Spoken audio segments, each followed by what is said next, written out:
If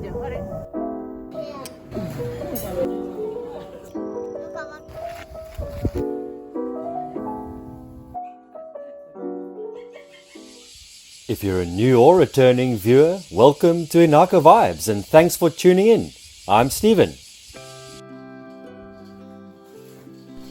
My family and I moved to the remote Japanese countryside in 2023, and this is where we usually share parts of our daily life here with you.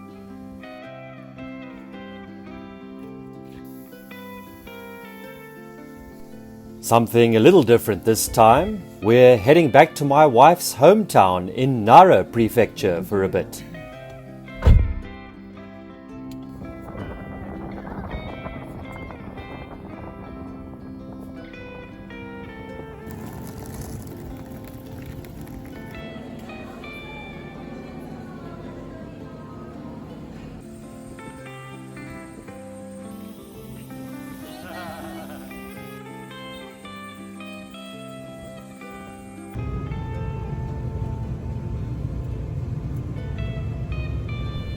No ocean up there, so for now it's goodbye to the sea.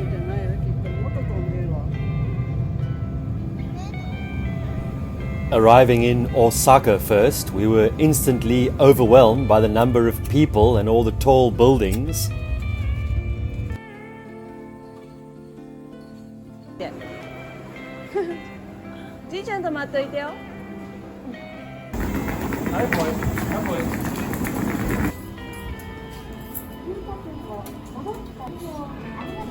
We probably saw more people in 1 hour than we usually see in an entire week here on the island.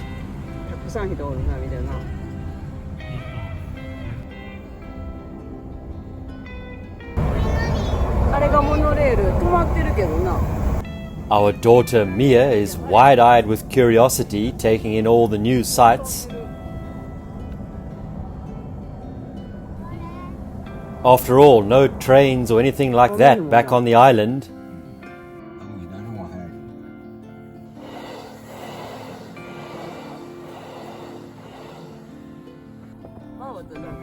Now it's time to enjoy summer with family and soak in these moments together. Next day we drove into Nara City for a special event this time of year. As soon as we hit the city, bumper to bumper traffic. Another thing I've forgotten about living on a remote island. Just finding a parking spot turned into quite the mission. We met up with my wife Yumi's younger sister and had a bit of dinner together. Nara City.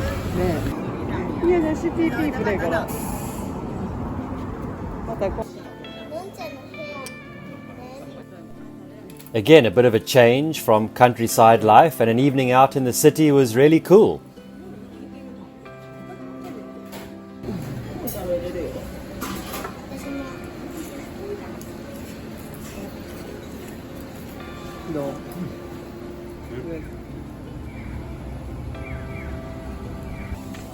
Belly's full and we headed off to an event called Tukai. Sort of a candlelight festival held every year in Nara, where thousands of lanterns illuminate the city's historic temples, gardens and streets.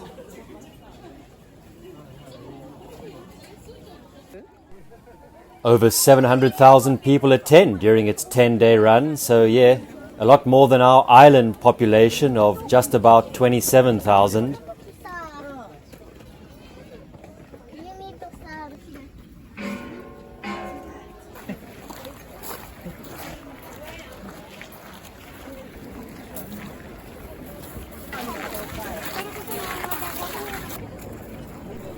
It's quite a magical sight. Glowing candles against ancient architecture, the buzz of lively voices and a warm summer's atmosphere.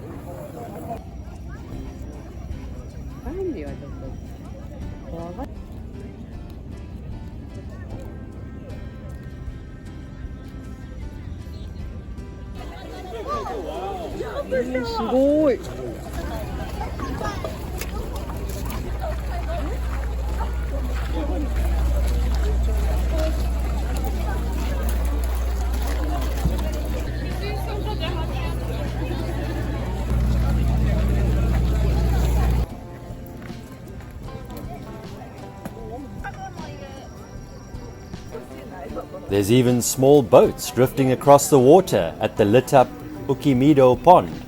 Thankfully, nobody seemed to tip over.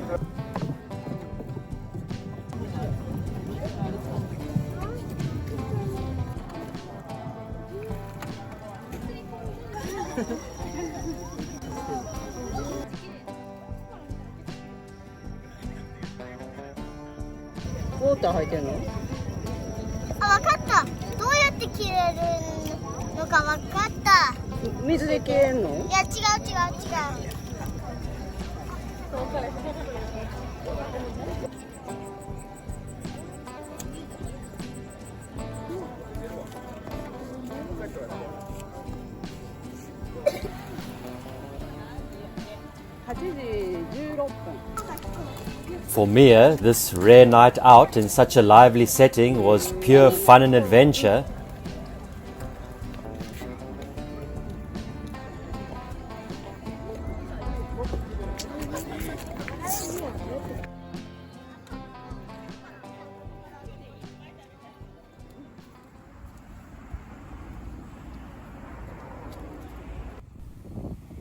Back at Yumi's family home, things are much quieter than the busy city.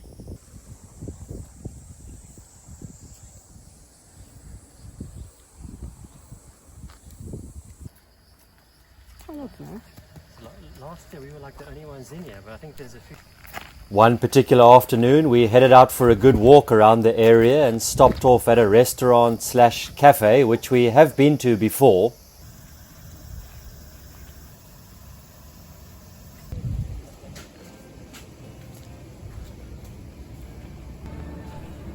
We wanted to pop in this time because a surfer artist friend of ours from back on the island was exhibiting some of his work here.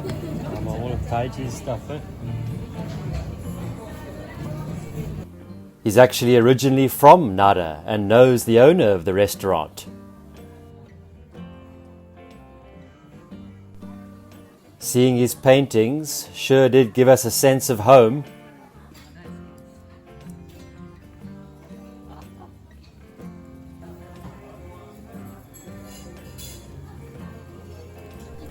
Mia was excited to walk all the way back to her grandparents' house. A little trip up and fall wasn't the ideal start, unfortunately.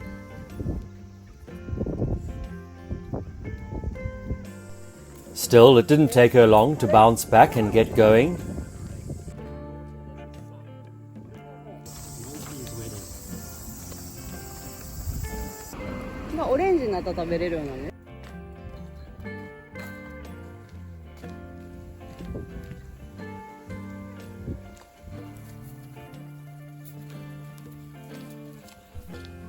Walking through new surroundings is always fun, but the late afternoon summer heat and distance did start to slow her down a bit.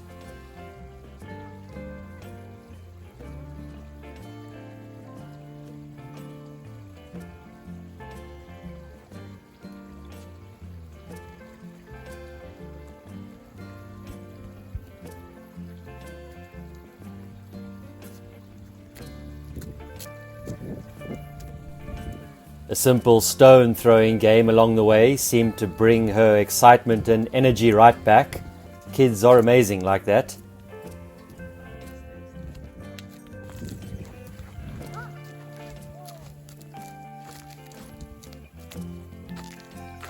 During World War II, before any of us were born, long before we were born.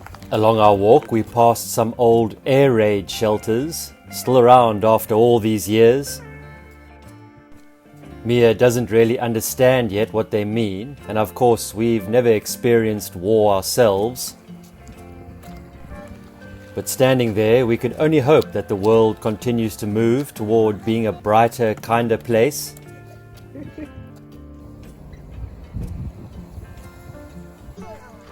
Even I had to grind out the last stretch before home, although I did do a long run in the morning. That's my excuse. All good, we made it home safe and sound, but all throughout the afternoon's activities there was something on our minds. Rufi. You okay? You okay? Our dog Rufi, That morning his face had suddenly swollen up and he was in agony, so we rushed him off to the vet. My father-in-law mentioned he'd seen a snake slithering away during their early morning walk, and maybe Rufi got a little too curious. The vet confirmed it was indeed a mamushi bite, a venomous pit viper here in Japan.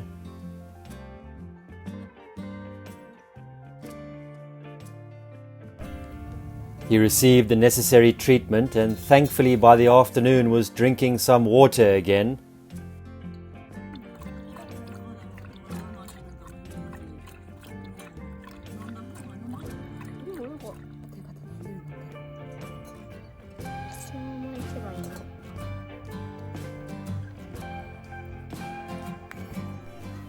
But the poor guy's face kept swelling and he couldn't even comfortably rest his head.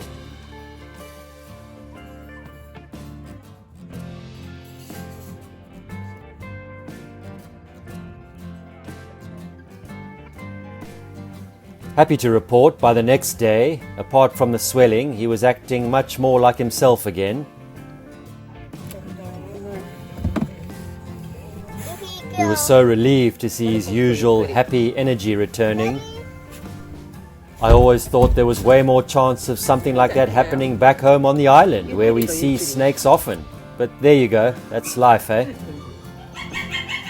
In the end, we're just grateful that Rufi is okay and on the mend. And that's about all for this week's show, folks. Thanks so much for watching and spending a few minutes of your time with us. Subscribe and drop us a comment below if you wish.